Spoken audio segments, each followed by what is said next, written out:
لا تلتهي على التليفون وهالحركات المياصة، ماشي؟ يلا بدي لك بالسلة في وجبة غسيل، حطيها بالغسالة ولما ما تنغسل حطي البامية على النار ولا تكتريها ملح مثل عوايدك.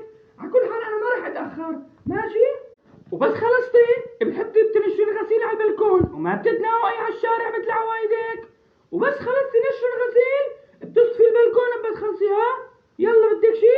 بدي لك كمان بس اجوا اخواتك من المدرسة بتحطي لهم اكل وبتدرسيهم وبتكتبي لهم وظايفهم. وبس خلصتي بتلمعي الرفوف كلياتها لانه بكره من الصبح جايين ضيوف. وبس لمعتي الرفوف بتشطفي الارض. وبس شطفتي الارض اوعك تشغلي التلفزيون او تلتهي على الواتساب والفيسبوك مثل عوايدك.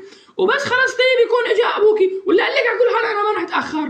واذا تاخرت واجا ابوكي قبل ما اجي انا بتحطي له عشاء، ماشي؟ على كل حال انا ما رح اتاخر بالسوق. ايه